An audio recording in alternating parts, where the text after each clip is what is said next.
Hello, I'm Senator Graham, and I really regret I can't be with you in person. It means I would be out of Washington in Myrtle Beach, which is a good thing for the country as a whole. Myrtle Beach is great, and Washington's kind of a mess. But we did do something finally good, I think, by cutting taxes. I imagine most of you are pass-through entities, and you're going to see a real substantial tax cut, which will help you and your employees and grow your business. The tax cut bill was a long time in the making. On the individual side, your employees will be receiving a tax cut. The average family of four in South Carolina will save about $2,000, and that's real money, folks. Hopefully, from your business point of view, you'll be lowering your taxes pretty substantially. You can plow that money back into your business. I know this luncheon is to recognize stars of the industry. Your industry is huge for the state of South Carolina.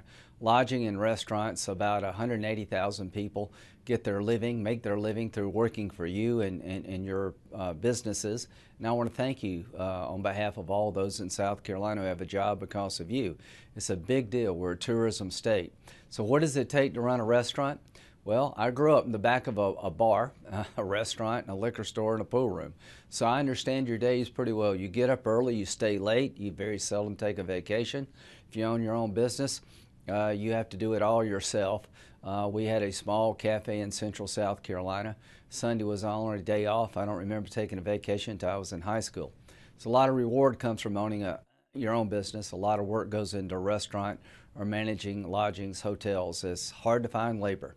So cutting taxes will hopefully make it easier for you to grow your business. Immigration. Over time, America is a declining population. The baby boomers like myself are eventually going to die out, and we have smaller birth rates, lower birth rates. So you got a problem. You got to come up with an immigration system to allow people from throughout the world to come to America to work. Good for them, good for us. So I'm trying to increase legal immigration. The National Restaurant Association has been one of the best groups in Washington to give support to Republicans like me who believe in increasing legal immigration. To get more legal immigration and securing the border, you got to deal with the 11 million. We got to deal with the DACA population. These are young people that came to America, average age 6. They've lived here all their life. They know no other country other than America. And March 5th, they'll lose their legal status. So I'm trying to work with Democrats and the White House to find a way for the DACA recipients to stay with a pathway to citizenship, in return get strong border security, and begin to fix a broken immigration system. Immigration to me should look like this. Have a strong border so you won't have 11 million illegal immigrants in the future. Change a visa system. 40% of the illegal immigrants overstay their visa. Have an e-verify system so you can find out who's legal and who's not. And increase legal immigration so employers don't have to cheat, and eventually move to a merit-based immigration system where we take people throughout the world, not just one corner of the world, based on the economic needs of our country. To get that in place, we got to deal with the illegal immigrants who are non-felons in a responsible fashion. If this year, in the next month or so, we can find a way forward on the DACA recipients that would give them a pathway to citizenship, in return get strong border security and begin to fix a broken immigration system, that would be huge. So I'm going to do everything I can. I've been working on this for 10 years. The South Carolina Restaurant Association, Hospitality Association have been behind me, and I need your support. This is tough politics. You know, a lot of people in America are coming to conclude they want to be fair to the illegal immigrant, but they don't want to repeat this problem every 20 years, and that's my view. I want to get it right, never have to deal with it again, make it a win-win for the country. Healthcare.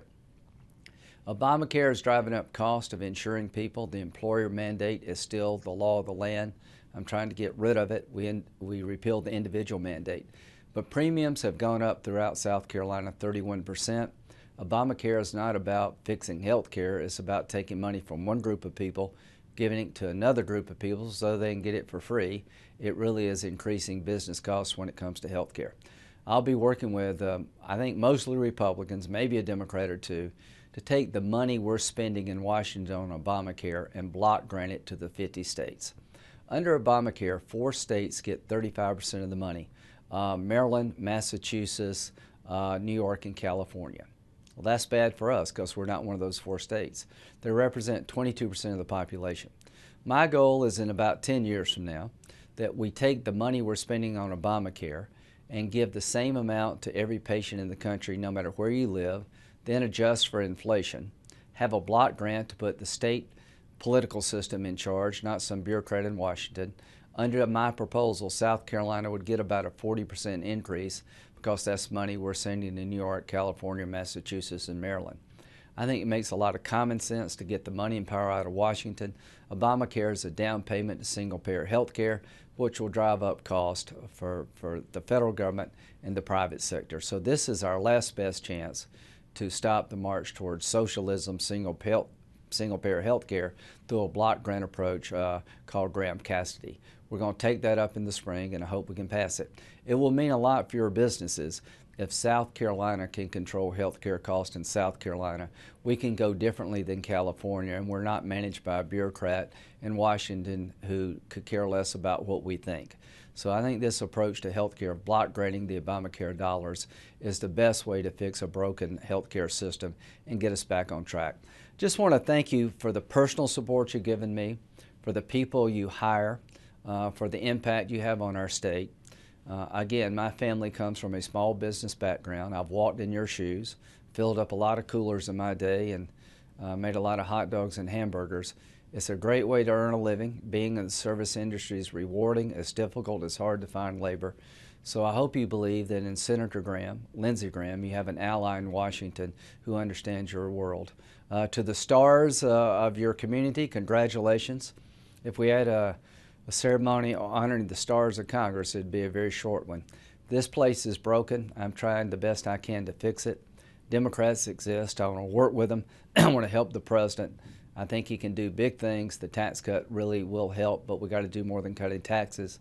We got to repair broken bridges and roads, and we got to fix a broken immigration system and somehow fix health care. You're not going to do all that by yourself. It requires both parties.